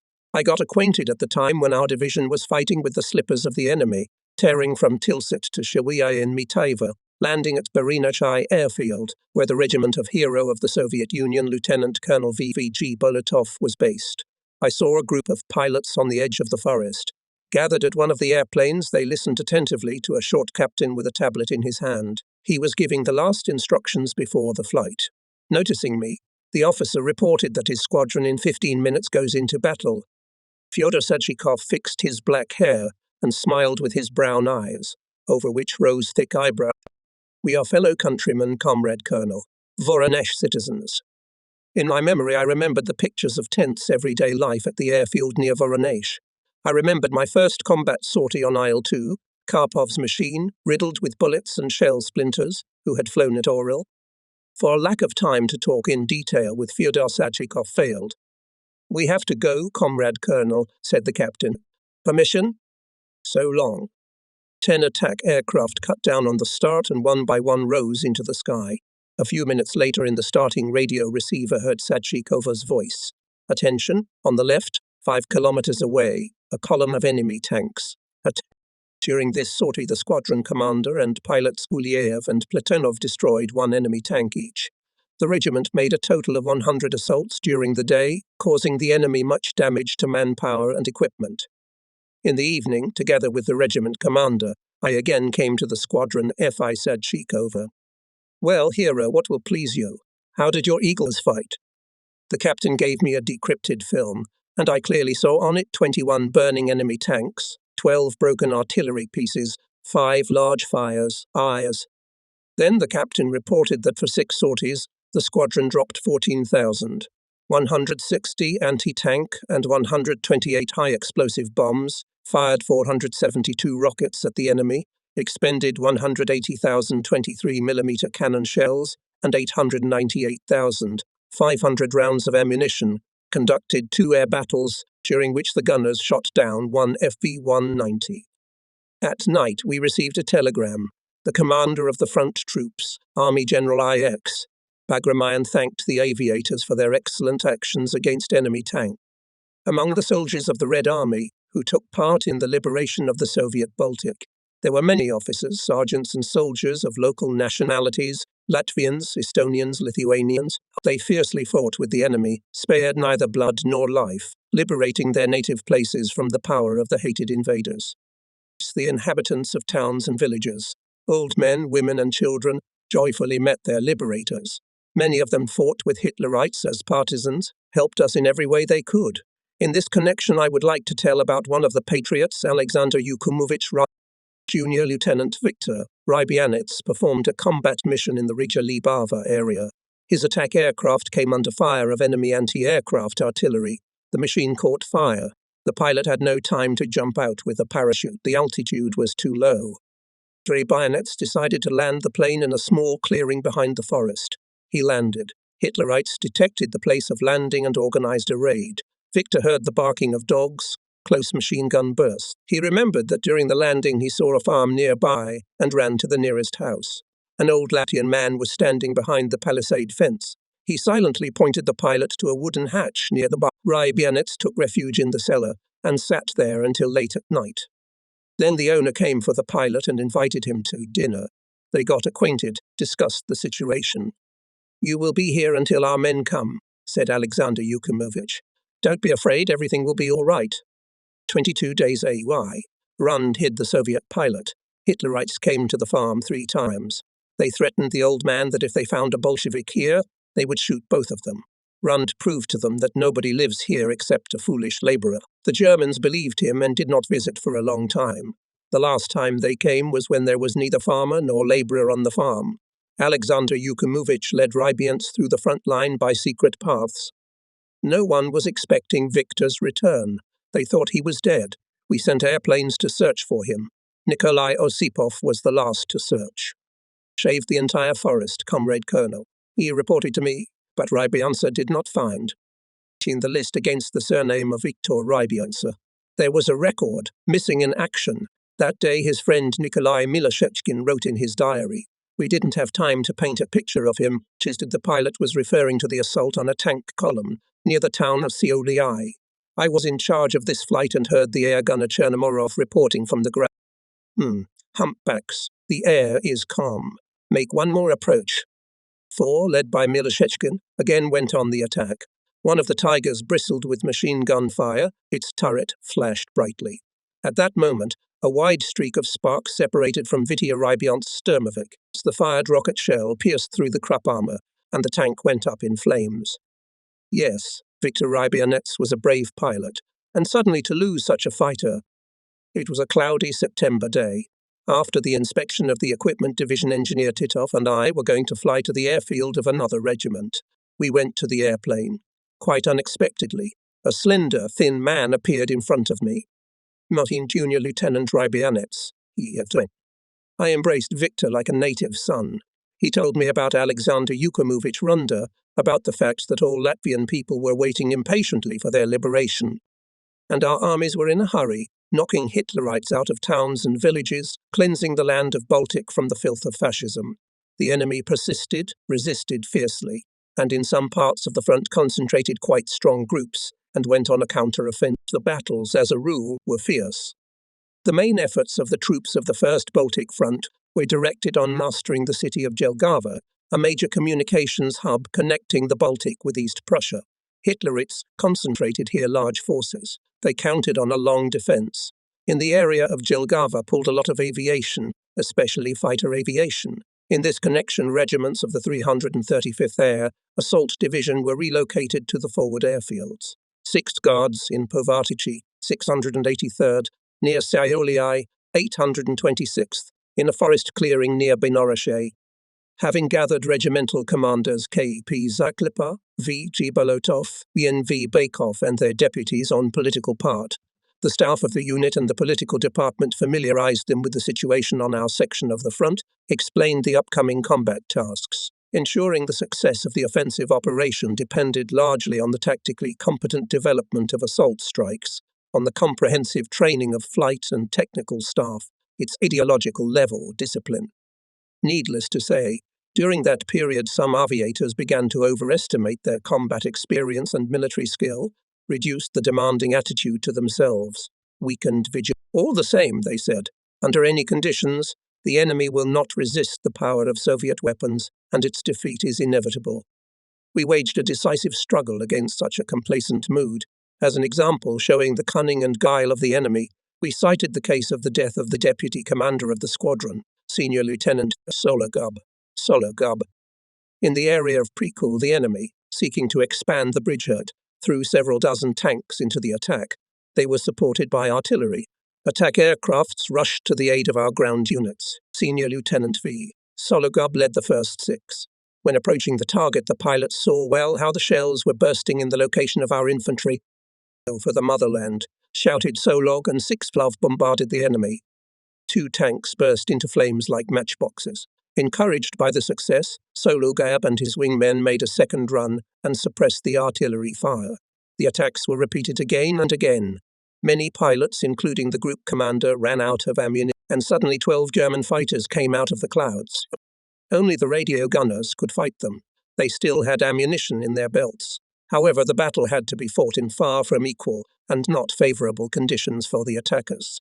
The Nazis had both numerical and fire superiority. In addition, the crew of Solo Bear Gunner was not proactive enough. As a result, the attack aircraft returned to their airfield without a group commander. The head of the political department, Colonel I.T. Kalugin, offered me to fly with him to the regiment where Vladimir Sologub served and hold a meeting of party and Komsomol activists. People are painfully experiencing the death of Solog, said Ivan Trofimovich. It is necessary to inspire them to raise their spirits to aim at solving new difficult combat tasks. At the meeting was a frank conversation. Pilots realize that you cannot be complacent, lose self-control. In the excitement of the assault to spend all the ammunition, do not leave a reserve in case of an unexpected meeting with the air enemy. After the meeting, Ivan Trofimovich Kalugin and I decided to inspect the dugouts where the pilots and technicians lived. We had to go through the whole airfield. Near the empty gunnery, where Vladimir Sologub's airplane used to stand, the girls among them was Rita, Vladimir's school friend. The girl graduated from the School of Junior Aviation Specialists and came to our division. Rita felt the loss of her friend hard. Her face was crying. Sergeant Neproyakina, a radio operator, consoled. Do not cry, be strong, Rita. What is the use of tears? Comrades will avenge Volodya on the damned fascists. They will, Rita. And today Bevan Trofimovich entered the conversation and showed his hand in the direction of the attack aircraft of Captain N. Makarov leaving for another combat mission. Colonel Kalugin was not only respected, but also loved by all our aviators as a son. He was able to talk to people, well understood their mood, sensitive to the needs and requests of officers and soldiers, was always fair and caring. I remember a case when I was informed that Pilot SS did not fly on a combat mission for no particular reason. Sergei Sergeyevich let me handle it myself, Ivan Trofimovich asked. This is a serious matter, no matter how someone did not overreact, did not cast a shadow of suspicion on the officer. Kalugin immediately flew to the regiment, searched for Pilot ES, and asked him, "Why did you return to the airfield?" "The landing gear wouldn't retract, Comrade Colonel, and it's forbidden to fly with the released one." The chief of the political department ordered the technicians to lift the machine on the gantry and check the mechanism of landing gear retraction and release. No defect was found. "Try to take off again," he advised Kalugin Officer C. He took off, but the landing gear did not retract again, and then the colonel himself sat in the cockpit and took off into the air. To the surprise of all who were present at the airfield, the shields of amortization, struts tightly stuck to the center plane Alyushin. Was Pilot S wrong? No, it's not that. He was simply tired in the process of intense combat work, and he did not have enough strength to move the landing gear retraction and release crane into position. We gave a command to the medical service to examine the health of all pilots of the division and initiated a petition to the Air Army to organize a short-term frontline rest home. Our request was granted at basis, and some other crew commanders were sent to rest. A week and a half later, the officer returned to the regiment and together with his combat friends continued to crush the Nazis. It should be noted that in our division, there were no commanders who would underestimate the importance of party political work. On the contrary, often the officers in charge reported to the political department about certain shortcomings in the activities of party and Komsomol organizations, and, as a rule, asked for help from Colonel I. Kalugin and workers of his office. Thus, at the signal of the regiment, Commander V.G. Boletov, political department, went to his unit and on the spot identified the problems. It turned out that political work there, in a number of cases, was carried out in isolation from combat tasks. In particular, was poorly put propaganda of best practices of masters of assault strikes, and in one squadron for a relatively long time never discussed at meetings the issue of the vanguard role of communists and Komsomol members. Revealed shortcomings tried to eliminate as soon as possible. At the party work were promoted advanced communist pilots Reichkov, Karpenko. Komsomol activists were replenished with pilots Vasinin, Astakshov, air gunners Bezhivotny, Dubinsky, and from among the best aviators appointed editors of combat leaflets and agitators. Political department of the division organized training of young activists. Seminars were held with them regularly, twice a month, on the most topical issues of aviators' combat life, agitation, propaganda, and mass political work. Thus, Lieutenant Colonel Okshuzov, giving a lecture planning of party and Komsomol work, gave the task to each listener to make plans. Then there was a lively discussion of them. Such seminars were very useful, contributed to the revitalization of all party political work in specific combat conditions. There is no need to list all the activities carried out by the political department to foster high moral and combat qualities in the personnel. I want to note only those that have become traditional in the division. It was customary to honor pilots and air gunners who made the 100th and 200th combat sorties. This event turned into a holiday. A solemn meeting was prepared for the crew leaving for the Jubilee flight. Flowers were given to the jubilarian. Congratulations were written to him. Special lightning sheets were dedicated to him. I especially remember the solemn meeting of Captain Boris Padolko when he was returning from his 100th combat mission. Regimental Commissar V. Kotyarevsky brought a slogan to the parking lot. Hot combat greetings to the brave attack pilot Captain Padalko, who made the 100th combat sortie. The girls picked bouquets of wildflowers. I hear the attack aircraft approached the parking lot. The pilot and the gunner radiator came out of the cockpit. They were literally covered with flowers. Under the loud hooray, friends lifted in their arms and carried the birthday boys to the improvised tribune. I wish my friend Captain Boris Padolko to live as many years as he has flown combat missions, said Captainess Kovalchik. Many kind, warm words were said to the combat commander and his gunner. Boris Padolko heartily thanked his comrades and urged them to beat the invaders until complete victory. Honoring those who distinguished themselves in the battle-inspired spirit gave birth to a desire to deserve the same honor. This applied not only to pilots and air gunners, but also to technicians, mechanics, aviation specialists, who showed an example of labor courage, spared no effort to ensure that the material part of the division was in constant combat readiness. The technical staff of the Polotsk Assault Regiment noted the hard work, initiative and soldier's ingenuity of the mechanic of the plane subaltern. His machine returned from a combat mission badly damaged. It was necessary, in particular, to replace the broken plane. At night, the communist subaltern, together with his motorist, snuck to the neutral strip, where the battered sludge was lying, dismantled the plane, then called a truck and brought it to the airfield. With the help of comrades, the mechanic had time to prepare the attack aircraft for another combat flight. That's how the communists all the time showed an example, inspired, led the non-partisans, taught them courage, bravery, fortitude. The propaganda of the combat experience of the advanced crews, and first of all the communists and Komsomol members, was greatly promoted by the army and frontline press. War correspondents were not guests in aviation regiments. They were almost without leave at the airfields, and some of them flew on the mission themselves as air gunners. In one of the issues of the army newspaper was published Captain Padalko's story about an assault flight. The group he led included pilots Andriy Mordvinov, Ospyshev, and Fedorishev. The article was instructive in that it clearly explained the reasons that allowed to make a successful raid on a cluster of enemy vehicles and tanks. Bomb and fire strikes of the Ilov were sudden and rapid. The crews acted tactically competent, taking into account the specific situation. Stealthily approaching the target from the west, the attacking aircraft, at the command of the leader, took turns dive on the column and left for their own territory. Then they gained altitude and attacked the enemy again. The result was recorded on photographic film. A group of Ilyushin destroyed up to 20 vehicles with ammunition, set fire to a tank, caused several fires. The pilot Mordvinov, who had been accepted as a party member on the eve of the flight, acted perfectly. Mastery and endurance showed Junior Lieutenant Fedorishev. Shrapnel anti-aircraft shells on his machine were severely damaged braking system. Despite this, he landed safely at his airfield. Its rental political workers and the political department of the division constantly sang correspondence with party and Komsomol organizations of factories, plants, collective farms, where our aviators once worked or studied, and these letters were often published on the pages of the local press.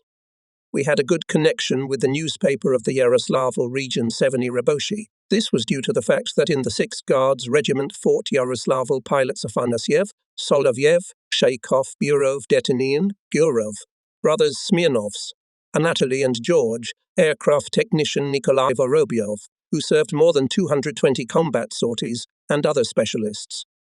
I have one of its numbers in front of me. From the yellowed strip looks young, courageous face of an attack pilot, former Stakhanovets Yaroslavl tire factory captain Sergei Afanasyev. On his account, 170 combat sorties on Il-2 airplane. The famous guard was awarded the diploma of the Central Committee of the Komsomol, 2 orders of the Red Banner, the Order of Alexander Nevsky, the Order of the Patriotic War of the First Degree, and the Order of the Red Star.